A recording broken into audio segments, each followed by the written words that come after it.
أحينا بالإيمان اللهم أمتنا بالإيمان اللهم احشرنا بالإيمان اللهم أمتنا بالإيمان.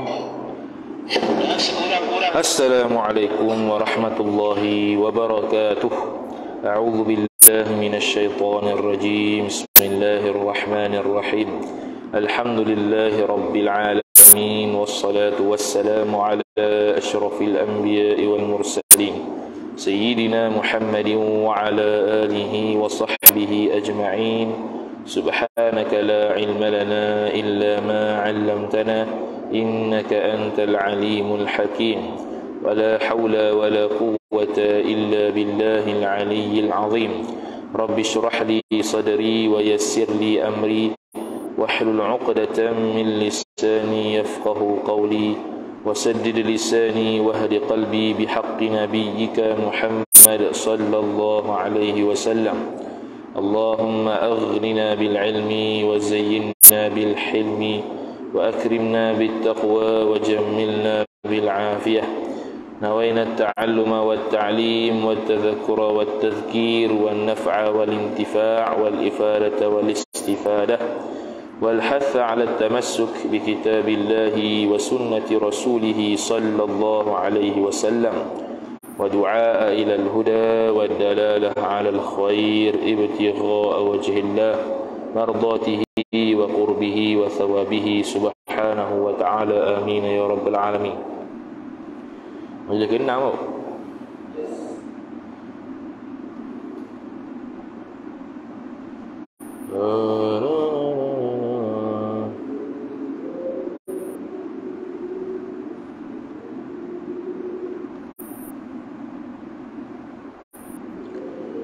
بلغ مقاصدنا بلغ مقاصدنا. وقال الشيخ المؤلف رحمه الله تعالى ونفعنا الله بعلومه وبعلومكم وبعلوم مشايخنا في الدارين آمين يا رب العالمين. Kata pengarang Syekh Tuan Husin Kedah Al-Banjari rahimahullahu ta'ala, faslun ay hadha faslun, ini suatu fasal, dan wajib atas tiap-tiap mukallaf bersegera dengan taubat daripada segala dosanya tiap-tiap mukallaf. Dosa sini hatta dosa kecil sekalipun. Wayah dia walaupun dosa kecil sekalipun wajib taubat dengan segera. Jadi taubat ni kena ikut tasawuf lah. Jadi taubat ni bukan bermakna semata-mata istighfar.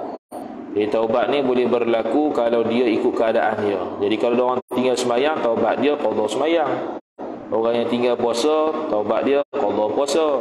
Orang yang ada hutang, ada curi barang orang, taubat dia ialah kembalikan barang yang dicuri. Begitulah taubat masing-masing cara berbeza-beza. Ikut apa yang dia dosa tu, supaya tiada mengkejut akan dia akan tiap-tiap mukallaf oleh mati yang meluput ia mati bagi taubat. Dua perkara yang menyebabkan kita luput taubat. Pertamanya, roh sampai di tenggorokan kita. Yang keduanya ialah terbit matahari belah barat.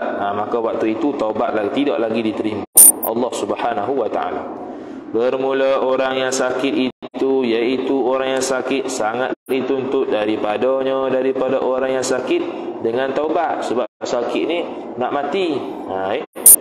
Bahkan disunatkan ataupun dianjurkan oleh para ulama untuk membaca Bismillahirrahmanirrahim, Qul huwallahu ahad, Allahus samad, lam yalid wa lam yulad wa lam yakul lahu kufuwan ahad. Mati yang sakit nak mati tu sampailah mati. Itu untuk elak azab ataupun fitnah kubur. Dan sunat bagi orang yang sudah putus harap ia orang daripada hidup, bahawa membanyak ia orang akan berkata, ini berdoa, Allahumma a'inni ala ghamaratil mauti wa sakaratil maut. Ini kena ngapal sikit lah, waktu mati mana nak ada dah. Tu macam kita, Allahumma ghafirli warhamni wa alhiqni birrafiqil a'la. Ini kalau mana? Kalau orang yang sakit yang tak ada harapan sembuh, putus harap ni tak ada harapan sembuh lah. Contoh waktu Covid itu ke aku ni nak kena tidurkan, aku ni tak tahu dah rasa macam nak mati dah. Sebelum ditidurkan tu baca ni. Tapi kena ngapai sekarang waktu mati tu tak ada nak cari kita.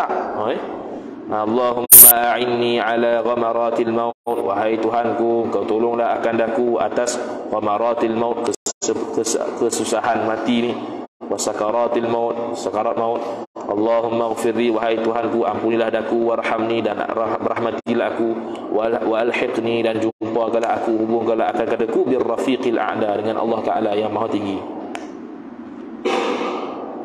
Kemudian kata musannif, dan sunat baginya bagi orang sakit tadi pada ketika itu, pada ketika nak mati, putus harapan tu, bahawa membanyak ia seorang yang sakit yang tiada harapan sembuh daripada membaca Al-Quran, khususnya surah Al-Ikhlas tadi yang kita sebut, dan segala zikir dan tasbih.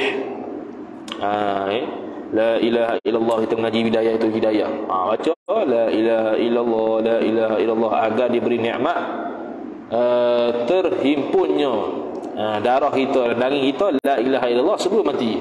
Tidak, tak ada salah. Allahu Akbar. Kemudian, dan selawat atas Nabi sallallahu alaihi wasallam, dan kul huwallahu ahad. Tu kata sekurang-kurangnya kul huwallahu ahad 100 kali, dan demikian lagi segala bagai-bagai kebajikan. Selawat atas Nabi tak kira lah 100 ke 1000 ke. Kul huwallahu ahad baca sebanyak mungkin sampai mati. Ini kalau sakit yang tidak ada harapan sembuh. Ilmu-ilmu ini yang diperlukan sebelum kita sakit. Masa sakit tak ada nak cari.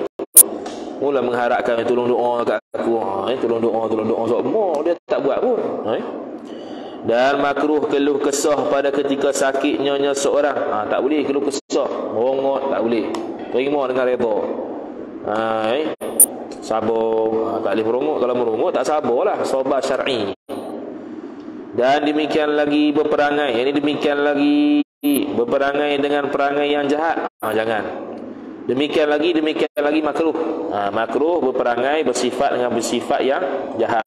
Yang ini tak molek, keji, dan berbantah-bantah pada yang lain daripada pekerjaan agama. Boleh berdebat pula. Boleh pula bantah, boleh berdebat pula, boleh nak berhujah pula, nak mati sakit ni. Makruh. Dan sunat bahawa mulahadhah ni mengamat-amati ia sakit akan bahawasanya inilah waktu nak mati, tak ada harapan sembuh ni, akhir waktunya seorang daripada dunia. Tu mulahadhah, mengamat-amati. Bila mengamat-amati begitu, mulahadhah sungguh, maka dia tidak akan buat selain daripada berzikir, baca Quran, doa dan sebagainya, selawat ke atas Nabi sallallahu alaihi wasallam. Ini ilmu yang perlu waktu sakit. Dan bersungguhlah ia seorang yang sakit tiada harapan sembuh tadi akan menuntut barang yang diridai Allah Ta'ala sampai dimati, akan seorang atas iman yang sempurna. Kerana iman tu, kata Syekh Nawawi, ada dua. Iman yang sempurna, iman yang tidak sempurna. Iman yang sempurna ialah iman yang tak masuk neraka, mendapat keampunan Allah Ta'ala, terus masuk syurga. Iman yang tidak sempurna masuk neraka dulu, habis dibakar dosa-dosa dia baru masuk syurga. Itu kata Syekh Nawawi Al-Bantani rahimahullah dalam Qatrul Ghaith syarah Masail Abil Laith. Kata muallif rahimahullahu taala, kata apa lagi? Dan bersegeralah ia orang yang sakit tadi kepada membayar akan hukuk yang wajib atasnya yang sakit. Bayar apa? Hak-hak yang wajib. Contohnya kalau dia pernah mencuri, bayar balik. Kalau dia pernah berhutang, bayar. Kalau dia pernah jual beli, dia berhutang, bayar. Membayar akan hukuk tadi. Membayar oleh seseorang akan hukuk yang wajib tadi, dia bayar. Sebelum mati lagi bagus. Kalau dah mati dah, ahli keluarga dia kenalah bagi buat iklan ataupun bagi tahu siapa ada hutang, bolehlah minta dan sebagainya. Dan taksir ia orang yang sakit daripadanya daripada hukuk. Ini hal keadaan dia taksir, cuai. Dia sengaja tak bayar. Waktu tu nak mati dia pergi bayar.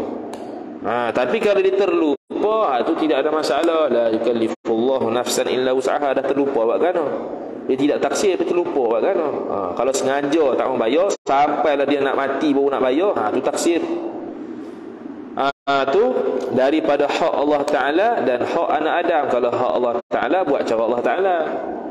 Kalau hak anak Adam, buat cara anak Adam. Kalau hak anak Adam, kembalikan apa yang patut kita kembalikan. Kita minta maaf. Contohnya kita mengumpat dia ke, menghina ke dia, minta maaf. Tu hak anak Adam.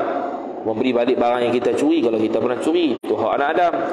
Kita wajib qada sembahyang kalau hak Allah Ta'ala, wajib qada puasa kalau hak Allah Ta'ala. Kalau tak boleh qada puasa, bayar fidyah 1 hari 1 mud yang saya akan datang buat puasa. Dan mengkembali ia seorang yang sakit tadi akan segala munzalim, yakni segala benda-benda yang dizalimkan orang, yang dizalimkan pada orang lain. Curi ke, pukul ke, dia kena kembalikan hak dia.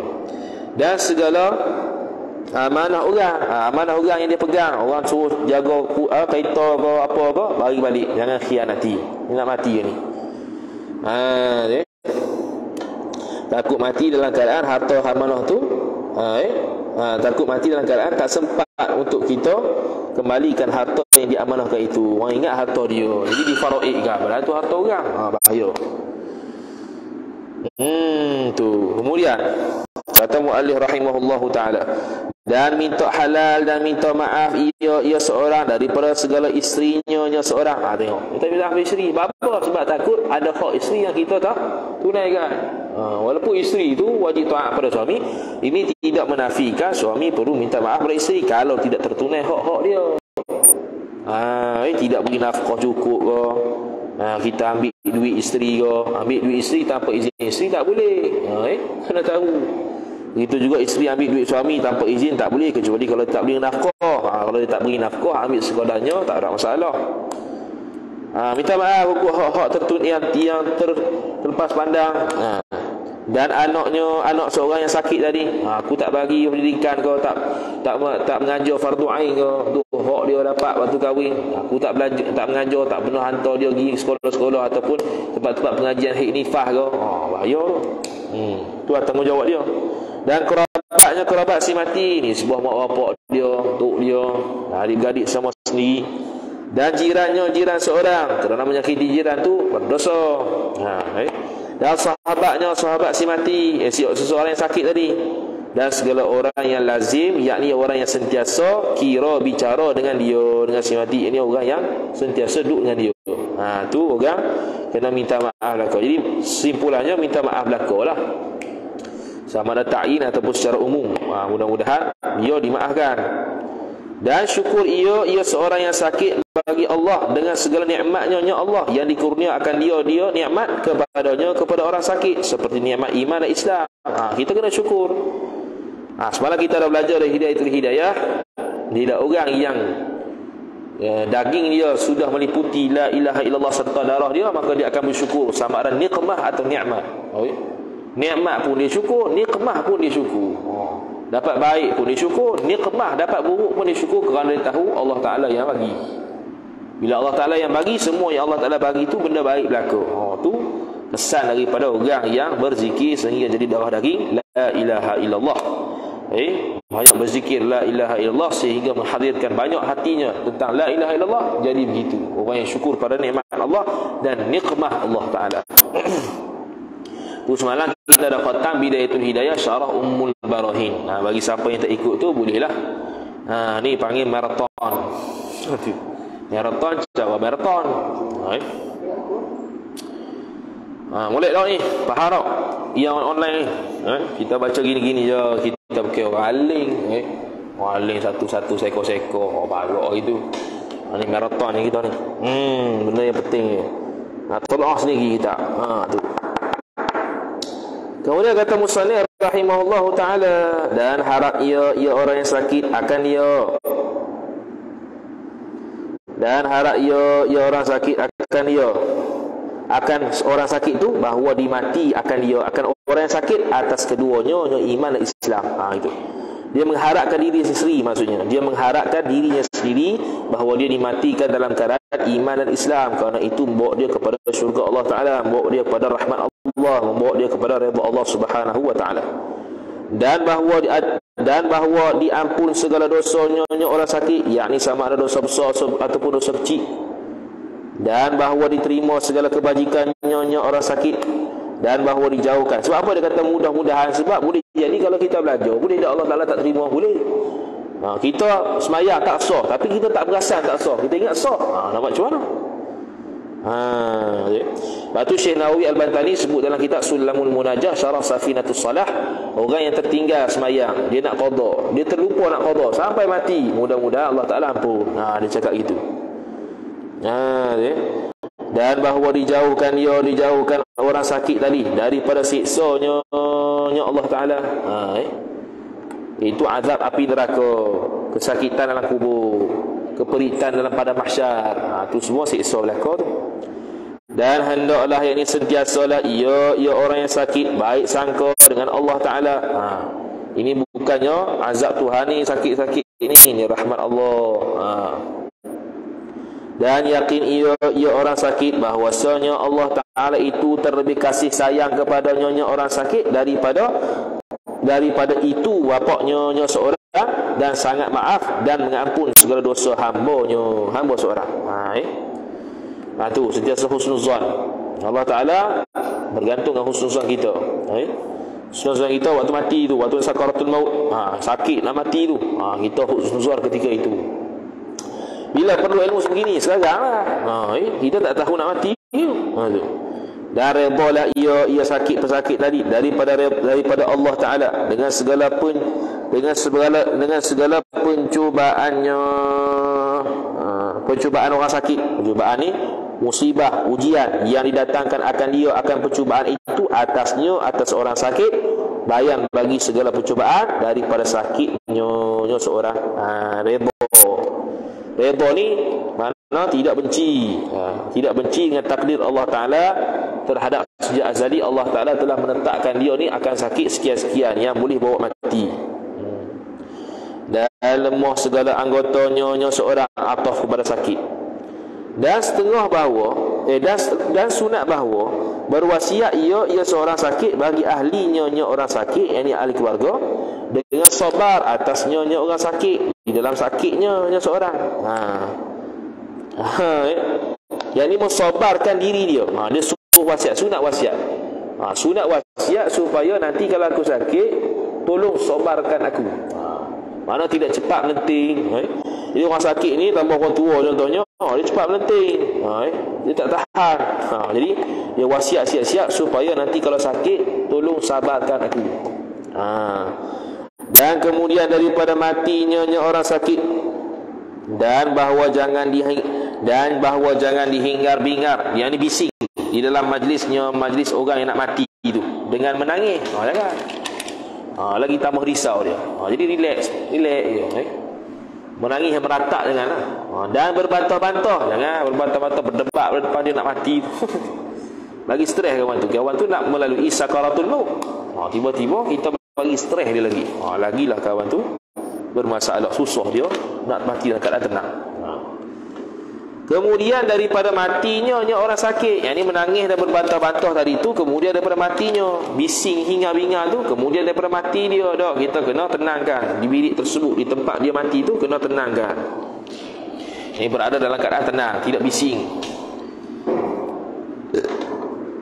Dan berwasiat ia orang sakit bagi orang yang kepercayaan, yakni orang yang boleh harap dengan segala pekerjaan anak-anaknya orang sakit, dan hartanya orang sakit, dan hutang piutangnya orang sakit, dan lainnya daripada segala kesangkutan dan yang jadi keberatan atas dirinya seorang yang sakit tadi.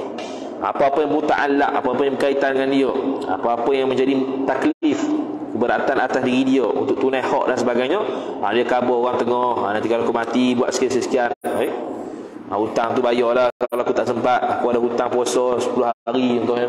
Tu kena tulis tu. Nanti kita tak tahu, kita ada hutang puasa 10 hari, kita tak qada. Mana tahu. Hutang tulis. Hutang sama ada hutang Allah Ta'ala, hutang manusia, tulis belaka. Buat dalam buku 55. Supaya bila kita mati, orang tahu kita ada hutang. Boleh bayar. Lepas tu sunat tulis hutang, supaya senang untuk orang bayar, orang yang kemudian daripada kita. Dan sunat bahawa membanyak ia orang yang sakit nak mati tadi daripada menyebut la ilaha illallah. Mudah-mudahan dijadikan dia akan orang sakit nak mati tadi akhir kalam orang sakit daripada dunia, dan dimati akan dia akan orang sakit, yakni oleh Allah atas la ilaha illallah. Macam semalam kita sebut dalam Bidayatul Hidayah, menurut pandangan Bidayatul Hidayah tu, bila kita kata la ilaha illallah Muhammadur Rasulullah, kena ulang semula la ilaha illallah. Nah, kita Aqidatul Najih bila sebut Muhammadur Rasulullah tidak perlu dah la ilaha illallah, kerana itulah ada kaitan dengan syahadah ataupun kalimatul tauhid tu, maka tidak ada masalah lah Muhammadur Rasulullah tu. Tak payah nak ulang balik la ilaha illallah, tak payah. Terus saja mati dalam keadaan iman. Aku mati dalam keadaan iman. Tu cerita Ali Baba Bujang Lapuk. Bila dia kata, dan sunat bagi sekalian orang yang hadir padanya pada orang sakit nak mati, mendoa baginya, bagi orang yang sakit mati tadi, dengan tetap imannya orang yang mati, dan dimati akan dia, akan orang yang mati tadi dengan dia dengan iman. Supaya mati dalam iman.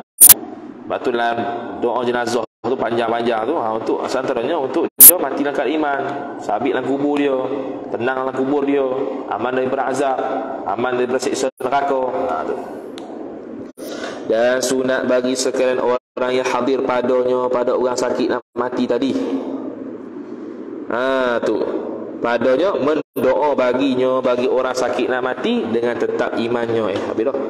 Dan sunat mengajar ni mentalqinkan akan ia akan orang sakit mati la ilaha illallah. Wayahnya khairnya jika tiada berkata ia orang sakit akan la ilaha illallah. Ini pun sama juga kalau orang mukmin, semalam kita kata dalam Bidayatul Hidayah, kalau orang mukmin itu mati dalam keadaan tidak mengucap la ilaha illallah, dia tak semesti kafir. Tapi mengucap la ilaha illallah waktu nak mati itu satu fadilat yang lain. Maka kita orang hidup ni sunatkan talqin la ilaha illallah. Ni kalau main gambar asyhadu an la ilaha illallah, asyhadu anna Muhammadar Rasulullah, dia pun boleh jawab balik.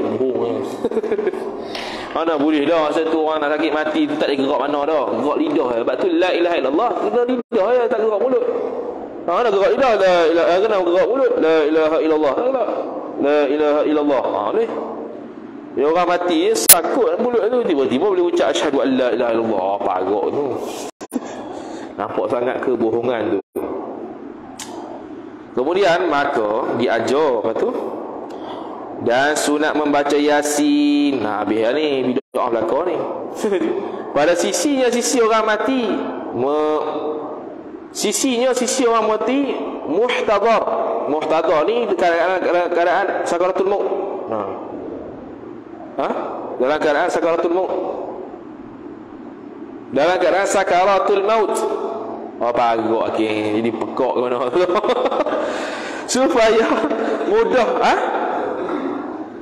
muhtadar, supaya mudah keluar ruh orang yang mati sakit tadi yang dibaca Yasin. Ni fadilat dia. Ni ada lah kitab-kitab fiqh ni. Ini baca Yasin. Bukan Yasin saja habis lah. Yasin saja habis. Kali cahaya maka apabila dibakinya apabila apa tu, apabila diyakini tu, apabila diyakini akan matinya orang yang sakit tadi, sunatlah dikejam akan dua matanya. Yang ni dikejam mana dipejamkan, mana kalau terbuka lah. Sebab apa orang mati terbuka mata dia?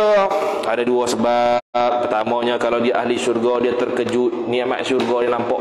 Kalau dia ahli neraka, dia terkejut tengok bakal yang dia akan jumpa ni neraka, lagi terkejut. Dua-dua terkejut belaka. Jadi bukannya orang mati terbuka mata ni mati seksa kafir ni, bukan.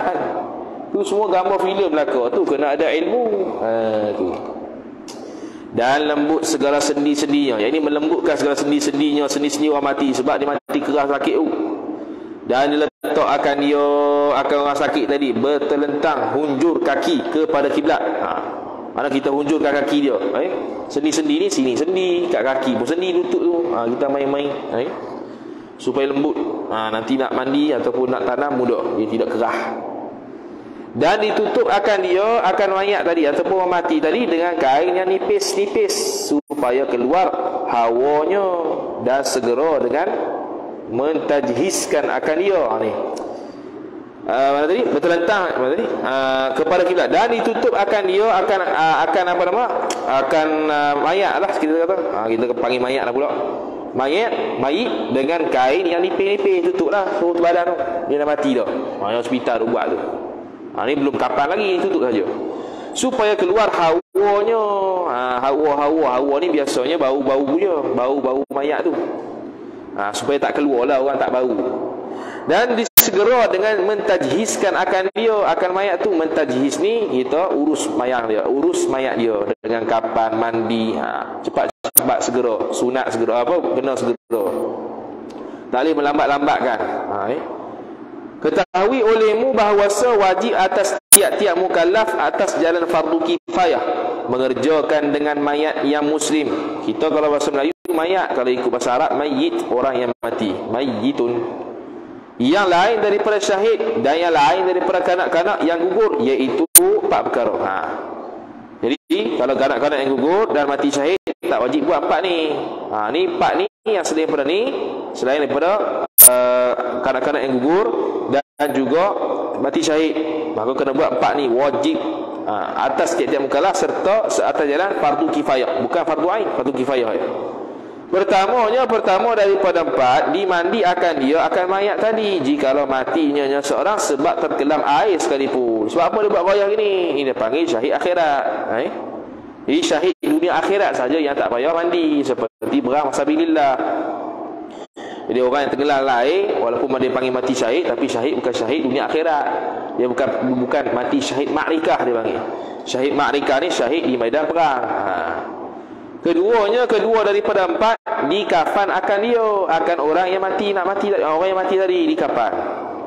Sekali dia akan tunjuk cara kapan dan sebagainya.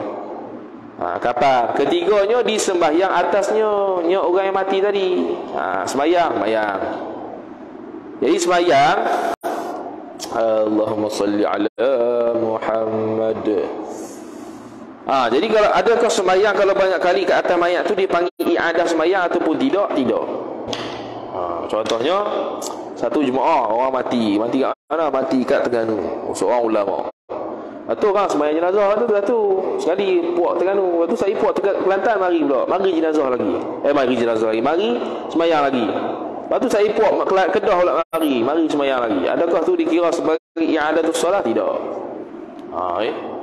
Dia tak panggil i'adatus solat. I'adatus solat ni ialah orang dah sembahyang dah jenazah, dia sembahyang lagi. Tu baru i'adah, tu tak boleh. Tu tak dikira. Jadi tak ada masalah lah. Puak-puak macam-macam nak sembahyang banyak kali tak ada masalah. Tapi orang lain-lain. Kata mu'alif rahimahullahu ta'ala, pas sembahyang kapan? Keempatnya ditanam akan dia akan orang yang mati tadi, yakni ditanam di perkuburan orang Islam kalau dia mati Islam mukmin ataupun zahirnya Islam, walaupun hati kafir kita tak tahu.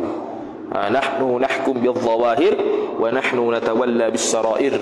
Tu kaedah Umar Al-Khattab, Sayyidina Umar Al-Khattab radhiyallahu taala anhu. Nahnu nahkum bil-zawahiri, kami menghukumkan yang zahir, wa nahnu natawalla bis-sarairi, kami menyerahkan batinnya pada Allah Taala.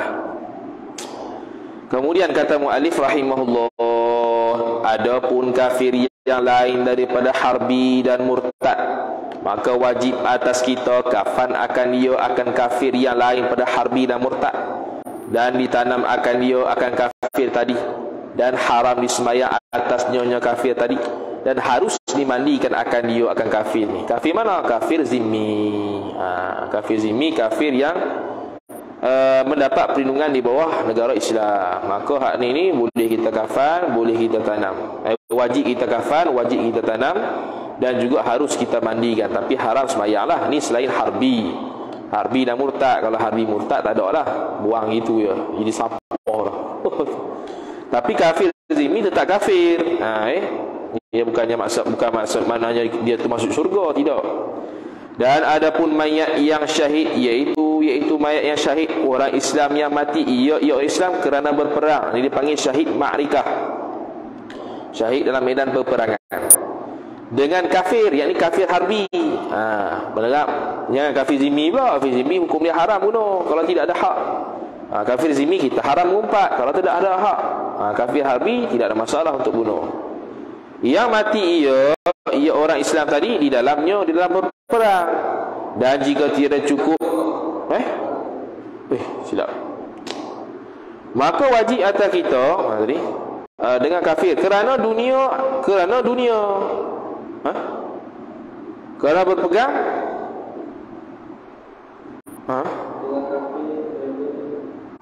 dengan kafir kerana dunia.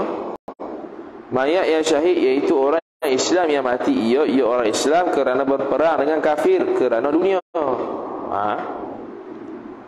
Apa yang kerana dunia?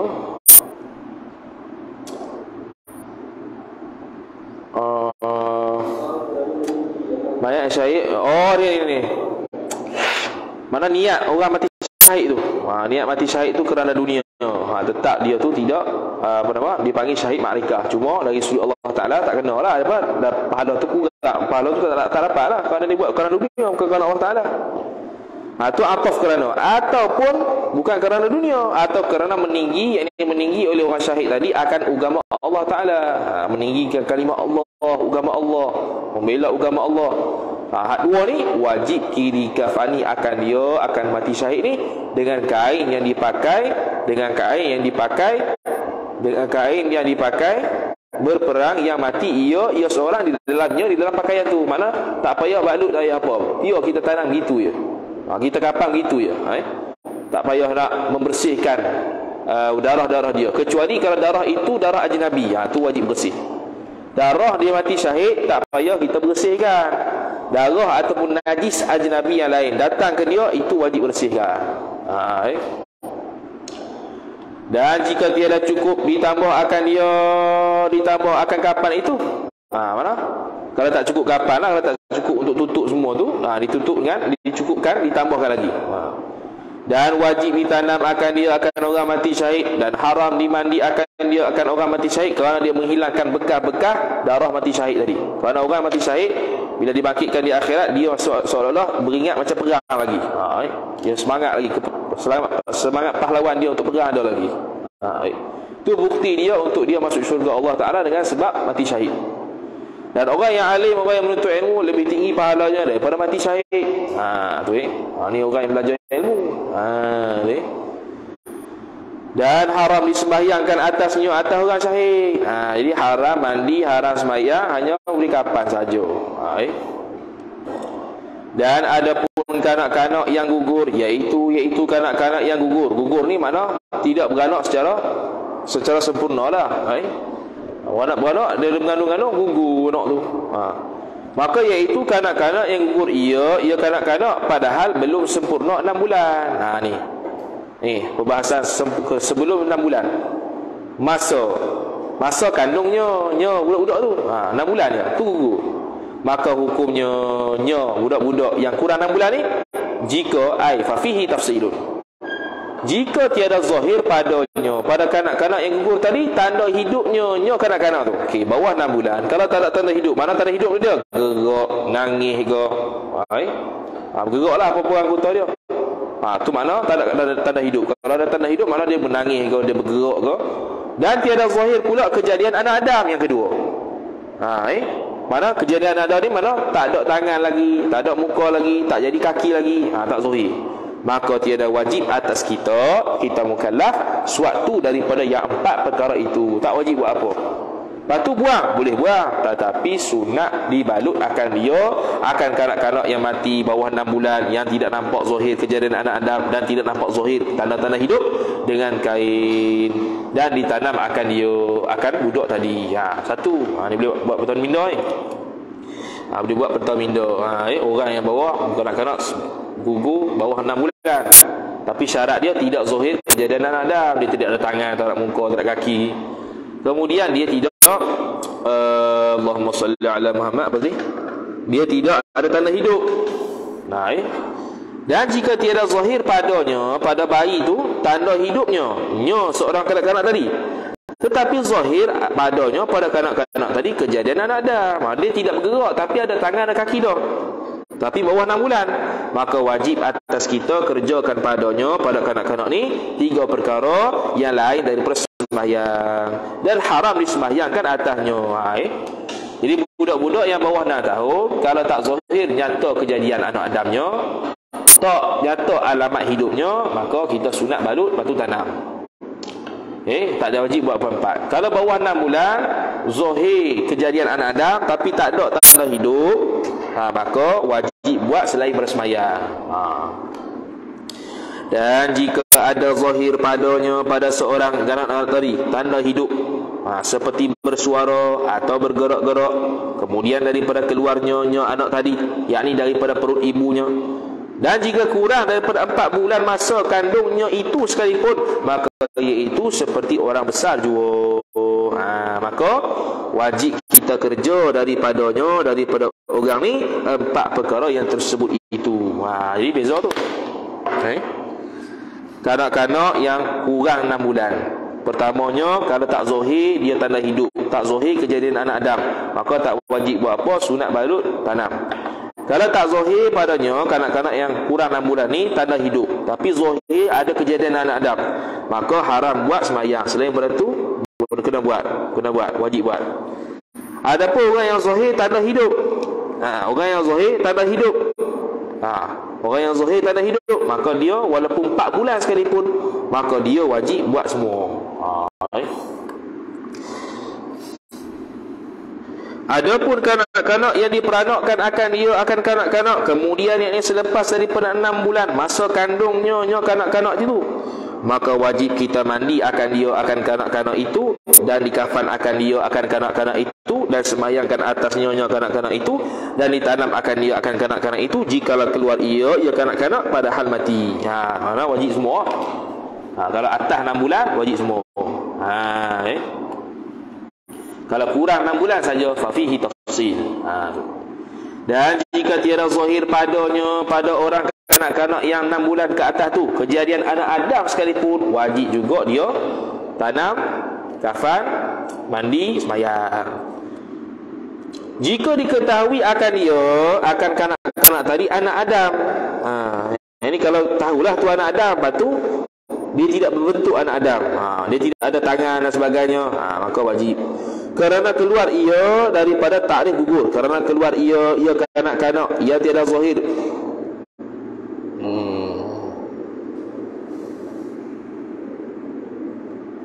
Betul tak? Jika diketahui, habis.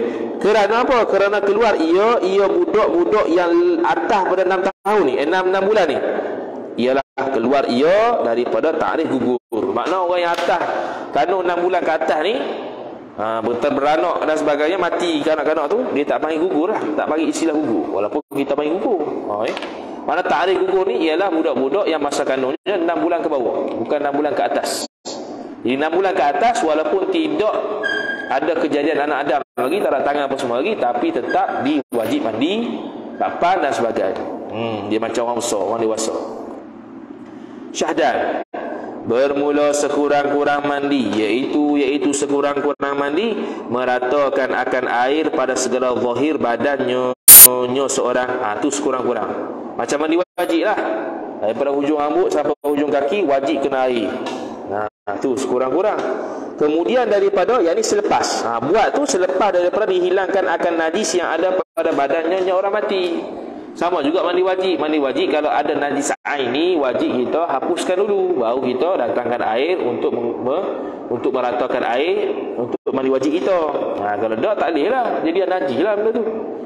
Kita ratakan dulu, kita buang dulu najis tu, baru kita mandi, kena seluruh tubuh dalam keadaan suci. Dan tiada wajib padanya, pada orang yang memandikan, niat. Tak wajib. Sunat niat. Sunat niat mandi. Dan sunat mengambil wuduk baginya bagi orang mati, serta wajib niat padanya pada wuduk. Dari sudut wuduk wajib kita niat. Tapi kalau kita memandikan dia, sunat niat. Tu. Jadi kita boleh buat laraf. Ada benda yang kita mandi wajib tapi tak wajib niat. Mana sunat sembahyang, apa sembahyang pula, mandi mayat. Tu serta wuduk baginya, serta wajib niat padanya. Dan memada orang yang mandi akan dia akan mayat, itu kanak-kanak. Mada Mana tak syarat baligh. Maka tiada mumayyiz sekalipun, walaupun budak-budak tak mumayyiz, tapi kena rata air itu cukup dah, memada, sah. Boleh juga buat laras. Ada tak benda yang budak-budak bukan mumayyiz buat, sah. Ada. Iaitu apa? Mandi. Ada. Iaitu apa? Menyucikan najis. Boleh. Menyucikan najis bukan perlu berniat.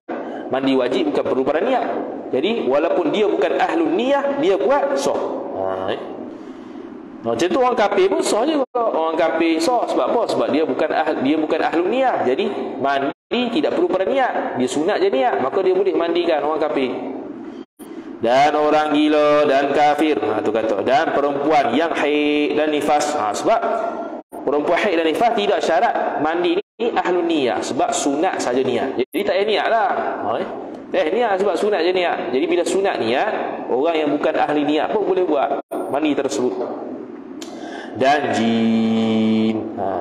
Dan tiada memada mandi malaikat, tak boleh. Bersalahan kafan dan ditanam, maka memadai keduanya kafan dan tanam daripada malaikat. Tu. Kekapan boleh malaikat.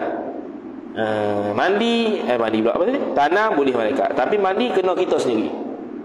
Tidur tak? Kena kita sendiri. Ini biasanya dalam kitab Asy-Syaikh Bajuri ala Fathul Qarib, dia mari cerita Syekh Ahmad Badawi. Dia itu mati, kemudian dia hidup semula, memandikan mayat dia, lepas tu mati balik. Itu karamah dia. Jadi karamah dia iaitu memandikan mayat sendiri. Dia mesti daripada manusia. Dan jika ditanam mayat dahulu, yakni sebelum daripada mandi akan mayat, maka wajib dibongkar akan dia akan mayat. Wajib balik. Kerana memandi akan mayat dan tiada dibongkar bagi kerana memandi akan dia, yakni kerana sebab untuk memandikan akan dia akan mayat. Dibongkar balik, wajib tu. Dan tiada dibongkar bagi kerana kafan dan sembahyang. Ulang tu. Dan tiada dibongkar, yakni tiada wajib dibongkarkan mayat balik kalau dia tak sembahyang lagi atau tak kafan lagi. Tapi kalau tidak mandi lagi, dia kena wajib bongkar. Dan barang siapa uzur mandi mayat dengan sebab ketiadaan air, uzur, atau ia seorang mati terbakar, ini susah juga nak kena air. Dan umpamanya jika dimandi akan mayat yang tersebut, niscaya luruh kulit mayat dan dagingnya mayat, atau dengan sebab tiada hadir pada mayat yang perempuan itu melainkan laki-laki yang ajnabi, atau akasnya apa? Iaitu orang laki-laki mati, tak ada orang lain melainkan perempuan ajnabi, niscaya ditayamum akan mayat tadi dan disembahyangkan atasnya mayat tadi. Banyak tu. Tak ada air, tayamum. Kulit terbakar, hancur ke, tayamum. Apa tu lagi? Laki-laki ajnabi mati, tak ada orang yang boleh uruskan melainkan perempuan ajnabi belaka, tayamum.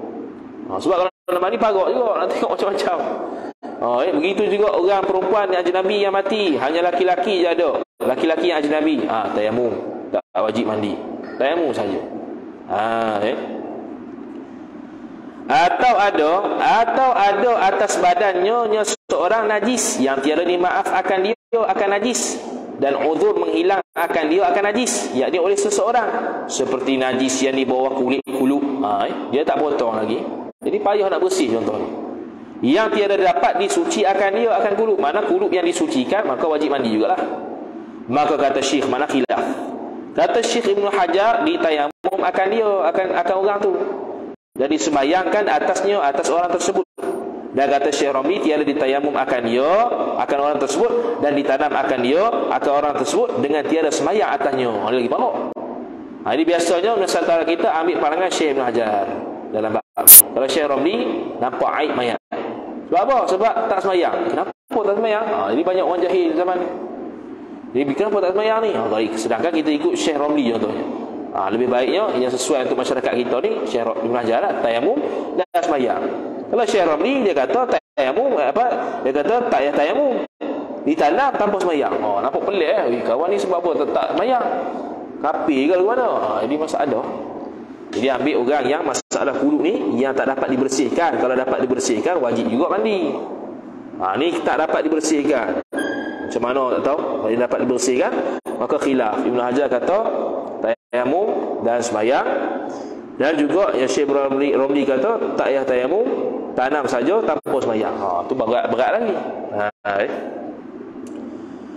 Dan jika keluar najis daripada mayat, jikalau pada farah mayat sekalipun, kemudian daripada mandinya mayat, dan dahulu yakni sebelum daripada kafannya mayat, kata Syekh Ramli dan Syekh Ibn Hajar, jikalau kemudian daripada sembahyang sekalipun, maka wajib membasuh akan najis tu. Jadi Syekh Ramli, Syekh Ibn Hajar kata walaupun keluar keluar najis tu daripada mayat, walaupun di farah sekalipun, selepas mandi ataupun sebelum kafan, kata Syekh Ibn Hajar walaupun selepas mayang sekalipun, kalau kita nampak wajib basuh juga najis tu. Kata jam'un ni sebahagian ulama, ba'dul ulama, jika keluar ia najis kemudian ini selepas daripada sembahyangkan atasnya seorang mayat, maka tidak wajib menghilang akan najis jika berlumur ia seorang dengan kafannya seorang, jika berlumur ia najis dengan kafannya seorang sekalipun. Jadi khilaf dalam bab selepas sembahyang. Ittifaq Ramli dengan Syekh Ibn Hajar, lepas sembahyang kalau nampak najis wajib basuh. Sebahagian ulama kata tak wajib, walaupun dah berlumur dengan kain kafan sekalipun. Kita nampak dah berlumur dengan kain kafan lepas kita sembahyang, tak wajib basuh. Tu kata sebahagian ulama. Itu lebih mudah lah. Ni boleh berlaku ni. Nak ikut Syekh Ibn Hajar dan Syekh Rabi sila. Tapi kalau jenis payah sangat, nak ikut sebahagian ulama yang kata tak payah pun tak apa. Bermula sekurang-kurang kafan. Wallahu a'lam. Wa sallallahu ala sayyidina Muhammad wa ala alihi wa sahbihi wa baraka sallam. Ada soalan? Tak ada ni nak balik kata. Malas dah Ustaz. Tolong ah. Malas dah. Tolong ah. Tu kata ngantuk. Ni sehari malam pukul 3 pagi. Sudah.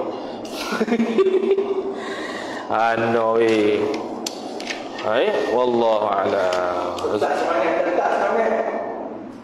Semangat ni. Soalan apa? Ada soalan? Ada soalan online? Kita jumpa lepas isyak insya-Allah taala. Dia. Nisbah dia tak batal. Dia bukan menggalah dah. Kita yang batal. Kalau kita sentuh aja Nabi. Parok dah 5 kali tu.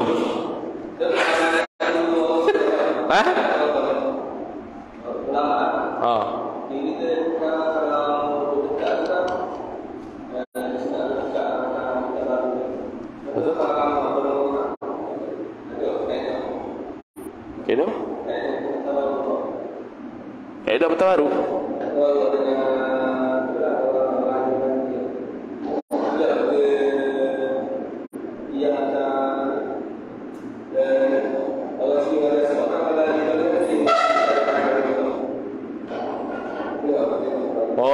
Ada. Tak pernah jumpa lagi setakat tu. Isyarat untuk cium ataupun sentuh dia tak pernah dengar lagi. Kalau Hajar Aswad datang waris pada hadis, memang sunat pun itu. Kalau tak disentuh Hajar Aswad, kalau orang alim mati tak tahu, tak pernah dengar lagi boleh buat isyarat cium dia apa.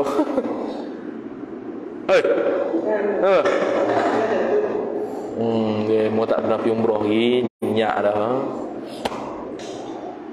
Kenapa nak masuk? Demo. Wallahu a'lam. Jumpa pula lepas isyak insya-Allah taala. A'udzu billahi minasyaitonir rajim. Bismillahirrahmanirrahim. Alhamdulillahirabbil alamin. Wassalatu wassalamu ala asyrafil anbiya'i wal mursalin sayyidina Muhammadin wa ala alihi wa sahbihi ajma'in. اللهم زدنا علما وارزقنا فهما اللهم زدنا علما وارزقنا فهما اللهم زدنا علما وارزقنا فهما وصلى الله على سيدنا محمد وعلى آله وصحبه وبارك وسلم والحمد لله رب العالمين والسلام عليكم ورحمة الله وبركاته.